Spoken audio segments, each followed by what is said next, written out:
Bonjour à tous et à toutes, j'espère que vous allez bien. Je suis content de vous retrouver. Aujourd'hui, on parle de la marche sous différents aspects, sous différents angles. Souvenez-vous que les conseils, les exercices que je vous donne aujourd'hui ne remplacent pas ceux d'un professionnel de la santé. Vous allez trouver beaucoup d'informations sur la marche dans mon livre Lève-toi et marche et aussi dans mon livre Va prendre l'air qui parle de la respiration mais qui parle aussi du plein air. Est-ce vraiment important de s'hydrater durant une randonnée, durant la marche? La question se pose parce qu'on ne va pas nécessairement réfléchir à cette question-là lorsqu'on fait une randonnée de courte durée. Lorsqu'elle est de longue durée, est-ce qu'on devrait un peu plus s'hydrater? Alors, je vous parle de tout ça dans les prochaines minutes. Vous pouvez m'écrire vos questions aussi en les précédant de la lettre Q. Je vais y répondre en temps réel ou dans une autre vidéo aussi. Je conserve toutes vos questions. J'ai une grande banque de questions pour différents sujets et notamment l'hydratation. C'est un sujet qui vous intéresse beaucoup à lire vos questions. Donc, être déshydraté. Quels sont les signes de déshydratation? Et là, je vous demande de m'écrire dans le fil de discussion un signe de déshydratation que vous percevez chez vous, que vous pouvez percevoir dans certains contextes. Et si pour vous, c'est difficile de répondre à cette question-là, ben, risquez quand même une réponse dans les commentaires. Mais je pense que c'est fondamental, au-delà de la marche, de bien connaître quelques signes de déshydratation parce qu'il y a beaucoup de personnes qui sont déshydratées et elles ne le savent pas et c'est pas une bonne chose pour la santé d'être dans une telle situation. Alors regardons les signes de déshydratation ensemble. C'est pas une liste exhaustive. Il y en a d'autres. Donc, dans les signes de déshydratation, bien, il y a la soif relativement intense. Donc, on va vraiment avoir soif. On va avoir la bouche sèche.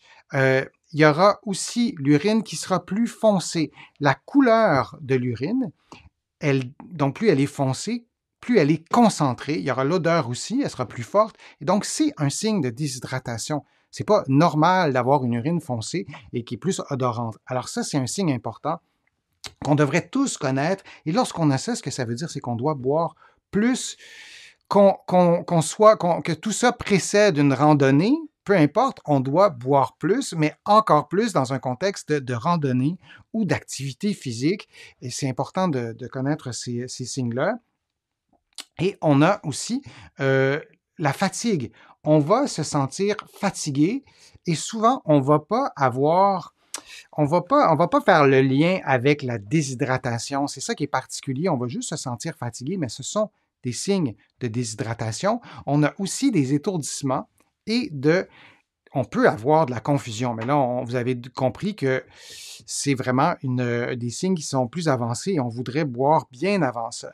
Et lorsqu'on fait une randonnée, ben, il se peut que ce soit une longue randonnée, qu'on n'ait pas apporté suffisamment d'eau, qu'on n'ait pas accès à de l'eau, et lorsqu'on sent la fatigue, des étourdissements, on doit, si on est seul, on doit vraiment informer quelqu'un de notre état parce que lorsqu'on tombe dans un état de confusion, bien, ça peut être dangereux pour notre survie si on est en pleine randonnée en montagne. Alors, on doit connaître les signes de déshydratation lorsqu'on fait une randonnée, qu'on soit seul ou non, ne serait-ce que pour prendre soin de quelqu'un d'autre qui serait déshydraté. Et on doit toujours avoir quelque chose avec soi pour boire, c'est absolument indispensable.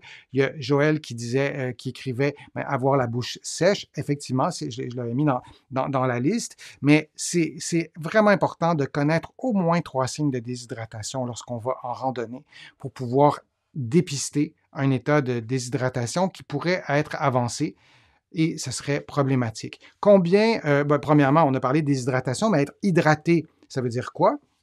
Comment évaluer, savoir si on est assez hydraté? Ben, déjà, de savoir combien d'eau on a bu.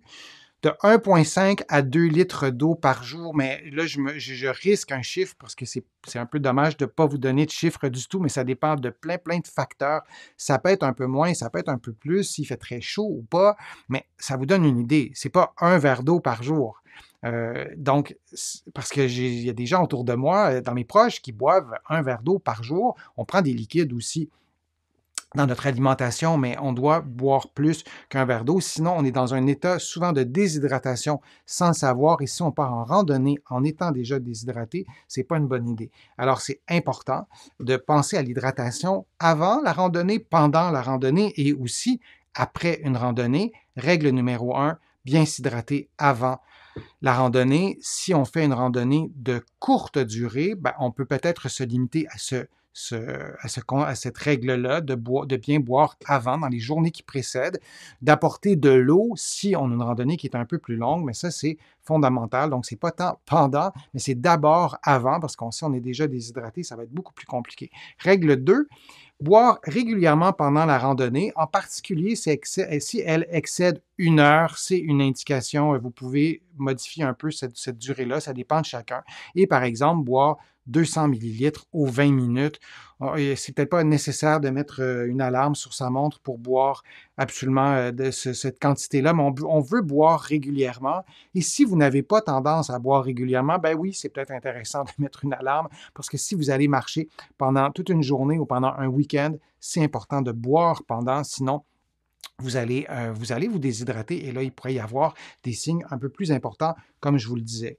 Et la transpiration abondante ou les journées chaudes accélèrent la perte d'eau par le corps, mais aussi la perte d'électrolytes. Et je vais juste corriger un petit quelque chose ici. Donc, le fait de faire de l'activité physique durant une période chaude, et on sait que des canicules, on en subit de plus en plus. Alors, la transpiration abondante ou les journées chaudes accélèrent la perte d'eau par le corps, mais aussi la perte d'électrolytes. Alors, on ne doit pas uniquement boire de l'eau si on part en randonnée longtemps et si par exemple, s'il fait vraiment très chaud, on va perdre des électrolytes. Alors, il y a des boissons sur le marché qu'on peut se procurer. Je ne donnerai pas de nom de compagnie, mais on doit aussi se soucier des électrolytes, pas seulement de l'eau. Mais si c'est une randonnée qui est assez courte et on n'est pas déshydraté au départ, tout ira bien. Donc oui, c'est important de s'hydrater, je l'ai répété